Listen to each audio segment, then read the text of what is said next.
Hello friends, welcome to Yamoo's kitchen. இன்றைக்கி நம்ம சூப்பரான சிம்பிள் அண்ட் டேஸ்டியான அவல் பாயாசம் எப்படி பண்ணுறதுன்னு தான் பார்க்க போகிறோம். தேவையான இன்க்ரீடியன்ட்ஸ்: 3/4 கப் வெல்லம், 1 கப் அவல், 1 கப் பால், காய்ச்சாத பால். ஃபஸ்ட்டு ஸ்டெப்பாக நம்ம இந்த 1 கப் பாலை ஒரு கிண்ணத்தில் ஊற்றி நம்ம சூடு பண்ணி பொங்கி வரும்போது ஆஃப் பண்ணிவிட்டு நல்லா ஆற வைக்கணும். சுத்தமாக சூடே இருக்கக்கூடாது. சைடில் இந்த பால் ஆறிட்டுருக்கும் போது ஒரு கடாய் வச்சு அதில் 1 டீஸ்பூன் நெய் ஊற்றி இந்த 1 கப் அவலை போட்டு வறுத்து எடுக்க போகிறோம். ரொம்ப வறுக்க தேவையில்ல. அந்த எல்லா அவல்லையும் அந்த நெய் பட்டுற மாதிரி வறுத்துட்டு ஒரு 1 to 2 மினிட்ஸ் இருந்தாலே போதும். சிம் ஃப்ளேமில் வறுத்து இது ஒரு ஓரமாக வச்சுக்கோங்க. அடுத்து நம்ம இந்த 3/4 கப்பு வெல்லம் வச்சுருக்கோம் இல்லையா, இந்த 3/4 கப் வெல்லத்தில் 1.5 கப் தண்ணி ஊற்றி அடுப்பில் வச்சு ஜஸ்ட் அந்த வெல்லம் கரையிற அளவுக்கு சூடு பண்ணி வடிகட்டி எடுத்து வச்சுக்கோங்க.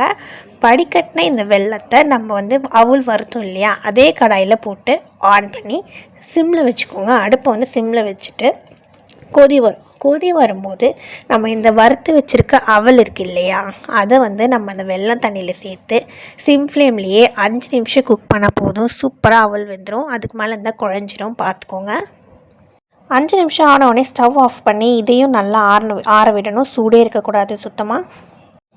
ஏன்னா சூடாக இருந்திருந்தால் பால் ஊற்றும் போது தெரிஞ்சு போயிடும். ஸோ ரெண்டுத்தையும் நல்லா ஆற வச்சுட்டு, ரெண்டுமே நல்லா ஆறின உடனே நம்ம காய்ச்சி வச்சுருக்க பால் எடுத்து இந்த அவல் மிக்சரில் ஊற்றி கலந்த அவல் பாயாசம் சூப்பராக ரெடி ஆகிடும். இது இன்னும் ரிச்சாக சாப்பிட்ணும் அப்படின்னா 1 டீஸ்பூன் நெய், முந்திரி, திராட்சையை வறுத்து சேர்த்திங்கன்னா சூப்பராக இருக்கும். நான் இன்றைக்கி அதை சேர்க்காமல் செஞ்சுருக்கேன். கண்டிப்பாக ட்ரை பண்ணி பாருங்கள். சேனல் பிடிச்சிருந்தால் லைக், ஷேர் அண்ட் சப்ஸ்கிரைப். இன்னொரு வீடியோவில் பார்க்கலாம். டாட்டா.